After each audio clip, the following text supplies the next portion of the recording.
Good evening, everyone. In today's class, I'm going to cover forfeiture of shares. Forfeiture is part of company accounts.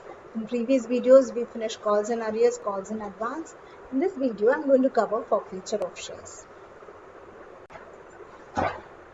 Forfeiture of shares. Forfeiture of shares means cancelling the shares for non-payment of call due. Forfeiture means the company forfeit the shares given to a shareholder when he fails to make the payment. The non-payment can be call money, can be allotment money. So whenever a shareholder fails to pay the installment, the company will send the notice, and if he does not reply to the notice, the company has a right to forfeit shares. Forfeiting means taking back the shares. So it is not like company literally takes back the shares. Instead, the company will cancel the share certificate issued to that particular shareholder. So whenever a shareholder makes a default in the payment of installment, the shares will be forfeited by the company. The amount received by the company is not refunded.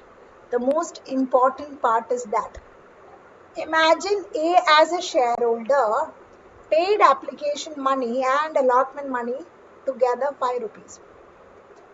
Let us assume the face value of the share is 10 rupees. A as a shareholder have paid application and allotment total to 5 rupees and he didn't pay the first call of 5 rupees. So what happens? The company forfeited his shares. The company will not return this 5 rupees that he has already paid towards application and allotment. Alright, so this is the entire picture of forfeiture. Now let us get into the cases of forfeiture. When we look at forfeiture, we should first look at the issue.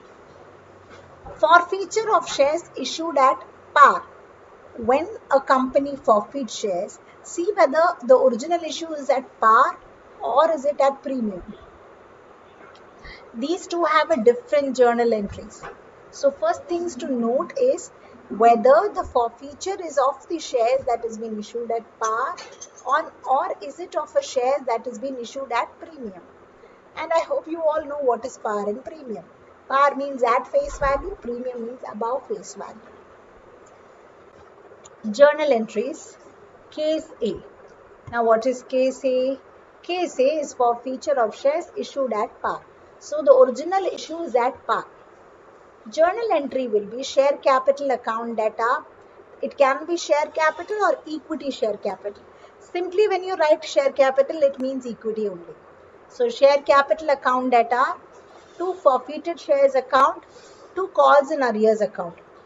Now, share capital will be debited by number of shares forfeited into the called up value per share. Look, it's an important point to note. It's a called up value per share. Now we will come across questions where you see the word called up, paid up, uncalled, etc. So called up means the company have invited this many installments. Okay, so called up is company has called for it. Share capital account data will be number of shares forfeited into called up value per share. 2 forfeited shares account credited by number of shares forfeited into amount received per share. 2 calls in arrears debited with number of shares forfeited into amount due per share. And narration is obviously being that this many number of shares forfeited for the non-payment of so and so. So this is the journal entry that we pass when the issue is at par. Now, the next one is issue is at premium. So that means case B, where originally shares were issued at premium and that share has been forfeited now. Under that, there will be 2 cases. See whether the SPR is received or not received. So issue is at premium. Usually premium will be held in the stage of allotment. Usually premium will be collected at the stage of allotment. So if a person have paid allotment money, then he has also paid the SPR amount.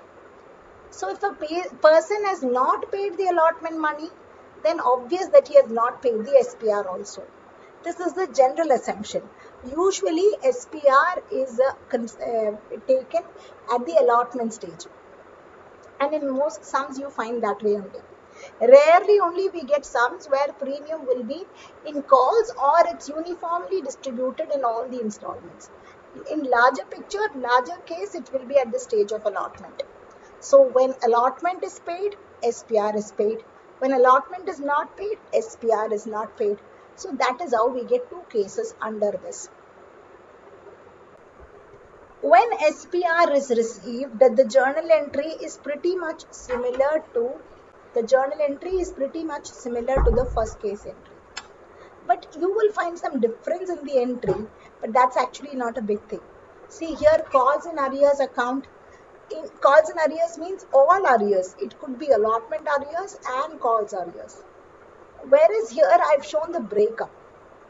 If allotment in arrears, you write share allotment, or you simply write allotment in arrears. And if there is calls in arrears, you write it as calls in arrears or simply share call. So what I meant here is share allotment is the arrears of allotment. Also calls means calls in arrears. So when SPR is received, the entry this entry and the previous entry are same, because SPR will not come in the picture. When SPR is not received, SPR will be debited. When SPR is not received, SPR will be debited. When SPR is received or when the issue is at par, SPR will not come in the journal entry. Now, let's see the breakup. Now, how do we find the amounts? Share capital will be debited by number of shares forfeited into called up value per share, excluding premium. So, if the issue price of the share is 10 rupees and a particular share company has called up entire 10 rupees, the company has called up, but one particular shareholder have failed to pay the final call money. So here called up value will be number of shares forfeited into called up value excluding premium. So you only take the face value, that is the called up value. You don't take the premium over here. So if it's a 10 rupee share, 2 rupee premium, you don't take 2, we take only 10 here. Then SPR account debtor, which will be debited by number of shares forfeited into premium per share. So if the person, as I was explaining, that the person has not paid the final call, let us assume that the premium is at the stage of final call. So that means he has not paid the premium also. So premium will be debited. Number of shares forfeited into premium price per share. Share allotment, share call, all these are optional to the question. It differs from question to question. You write share allotment, you write share call. If the person has made a default at the stage of allotment, if the person has made a default at the stage of calls. If he didn't make any default at the stage of allotment, then share allotment won't come. If he has made default only at the final call, not at the first call, then here it will be share final call. So the journal entry will have a slight change. This is the general entry. So every share capital, SPR and forfeited shares will remain in all entry if premium is not received. But the other things varies from question to question. Now to get this concept clear, I've chosen 2 examples. And I'm going to do the case B first, then case A. Khan Limited issued 10,000 equity shares of 10 rupees each at a premium of rupees 2 per share. On application 4 rupees, on allotment 3 rupees, on first call 3 per share. First and final 3 per share. Okay, so Khan Limited issued 10,000 equity shares of 10 rupees each at a premium of 2 rupees per share. Application is 4 rupees, allotment is 3 rupees, yeah. Well, The first case, it's just issued at par. So the premium is for case A, okay? So let me say it's 10,000 shares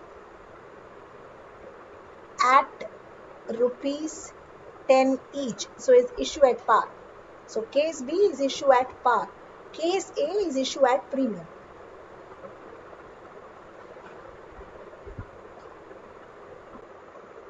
Case B where shares are issued at par. Issued at par.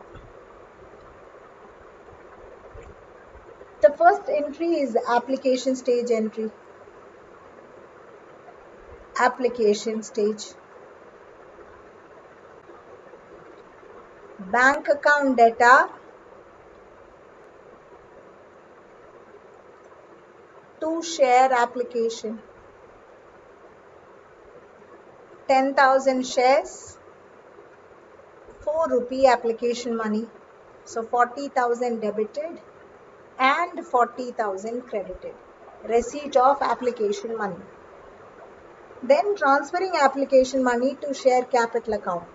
So share application account data to share capital account, the same 40,000. This way application stage is over. Next is allotment stage.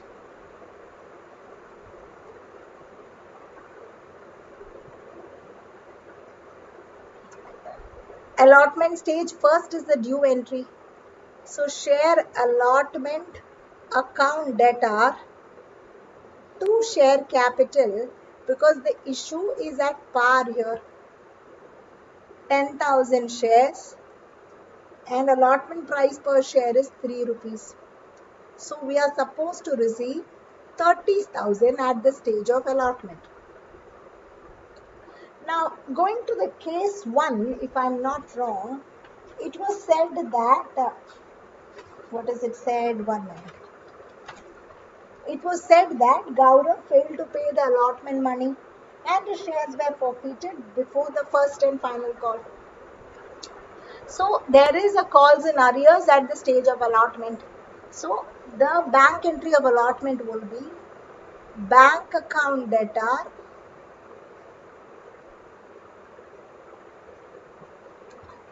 allotment in arrears account data to share allotment account. Well, you can even write calls in arrears account data. I'm specifically writing allotment in arrears so that we understand that the due is at the stage of allotment. We can even write calls in arrears also. So I'm supposed to receive 30,000 at the stage of allotment. Received everything except 200 shares from Gaurav, who failed to pay the allotment money. Allotment money per share is 3 rupees and he is the holder of 200 shares. So he didn't pay 600 rupees. So remaining 29,400 rupees is received. So this is the bank entry of allotment. Now, as per case 1, it says Gaurav failed to pay the allotment money and his shares were forfeited immediately. So that means immediately after the allotment is over, the company is forfeiting the shares. They are not they are not calling for the next installment. So we need to pass the forfeiture entry. So I'm going to make a note of that now.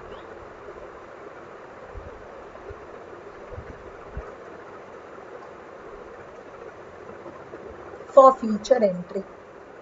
Now, forfeiture entry, I said it comes under 2 cases. Forfeiture of shares issued at par, forfeiture of shares issued at premium. This is a case where shares were issued at par. So the journal entry will be share capital account data, number of shares forfeited, which is 200, because only Gaurav shares are forfeited, into the called up value. Now what is the called up value? Called up values are the installment to an extent that the company has called. The company has called only application and allotment. So 4 rupee application, 3 rupee allotment. The company has called 7 rupees so far.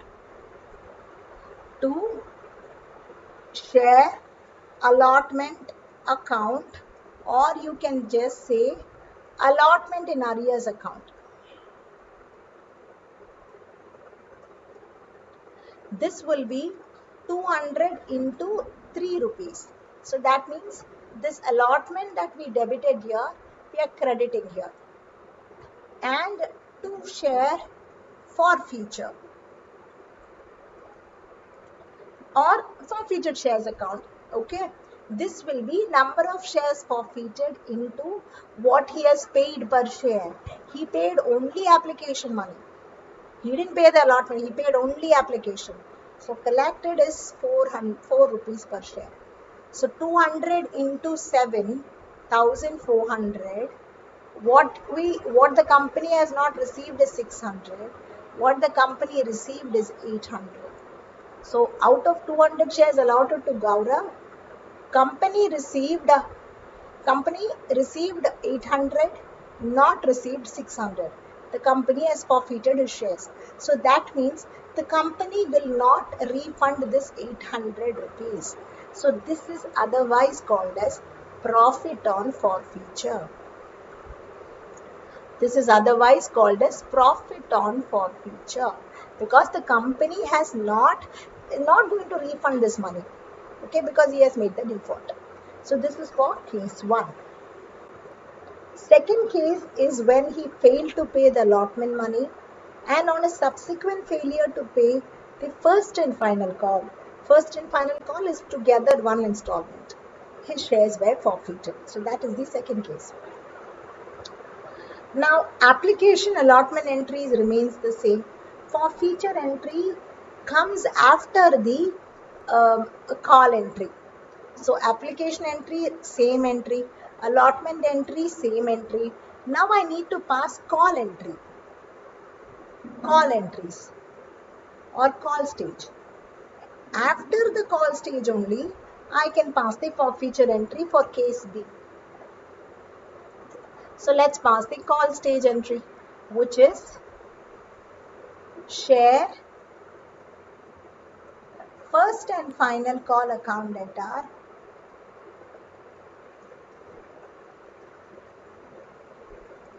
to share capital account being call money due for 10,000 shares, and call money per share is 3 rupees. So we are supposed to receive 30,000 rupees from first and final call stage, which is the due entry. Now the receipt entry. Bank account debtor calls in arrears account debtor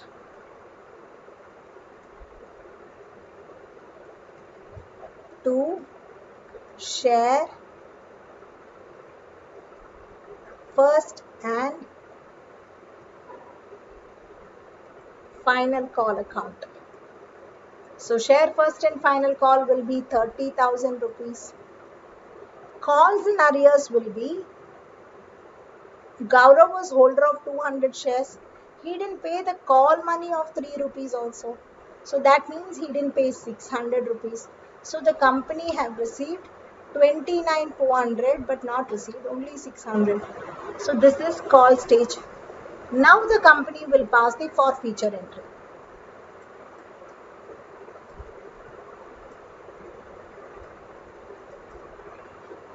Here the forfeiture is done after the call. In previous case, forfeiture is done after the allotment. Now, share capital account debtor, number of shares forfeited, which is 200, called a value entire 10 rupees. The company has called till the first and final call here. So 200 into 10 here. In previous case, it is 200 into 7, because at that time only till allotment was called. To share allotment or allotment in arrears account. Let's write allotment in arrears. To allotment in arrears account. To calls in arrears account. To share forfeiture account or forfeiture shares account. Allotment in arrears, 200 shares. Allotment money is 3 per share, so 600. Calls in arrears, the same 200 shares and 3 rupees per share, 600 again. Share forfeiture will be the amount he has paid. If you remember the notes, I gave number of shares forfeited into amount paid per share, and he paid only application money.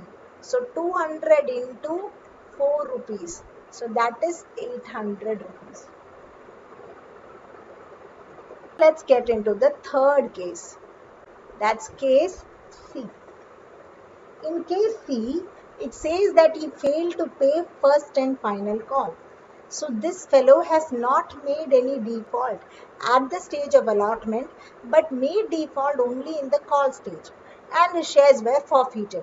So for third case, application entry will be the same, but from allotment entry I have to redraft it again.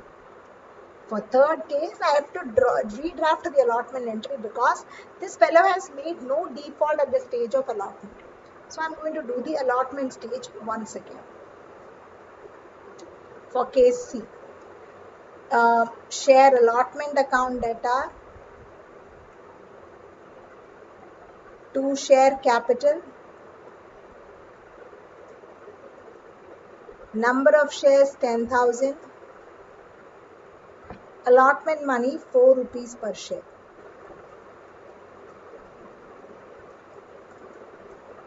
Due entry. Now receipt entry. No default, so no allotment in arrears here. So bank account debtor to share allotment account, 10,000 shares into 4 rupees per allotment. So we received, or the company received, everything that they're supposed to receive. No default. Now call stage.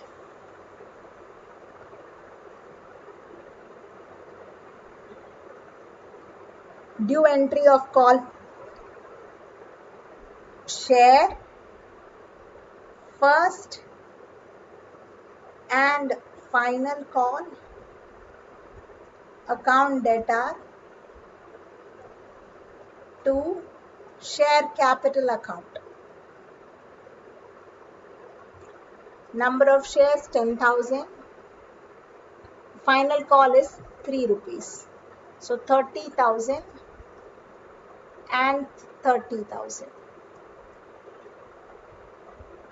Now receipt entry.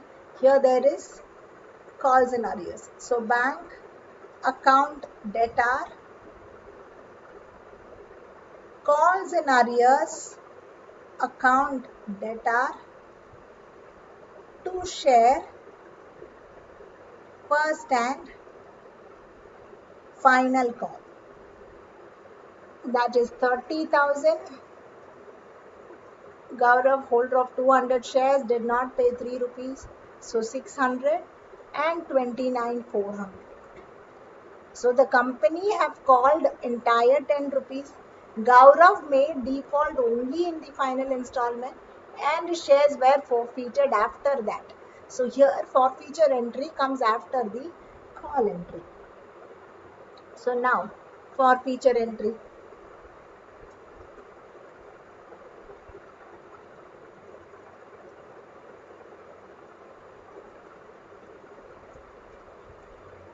Share capital account debtor. Number of shares forfeited is 200. Called a value 10 rupees. 2. Allotment arrears? No. No allotment arrears because he didn't make any default at the stage of allotment. He made default only call. So 2 calls in arrears account to share forfeiture account. Now the person has not paid only the call money, so that is 200 into 3. So out of 2,000 rupees, he didn't pay 600. So that means he paid 1,400. Okay, but how do I find it as a breakup? 200 shares into, he paid application 4 rupees, allotment 3 rupees. So that means 7 rupees. So 200 into 7, 1400. So this fellow has paid 1400, not paid 600. The company took his shares. Here I'm done with the first case, when shares are issued at premium and forfeited. In the next video, I'm going to do shares issued at premium and forfeited. Uh, if you like my channel, subscribe, and I'm interested to hear your valuable suggestions. Thank you.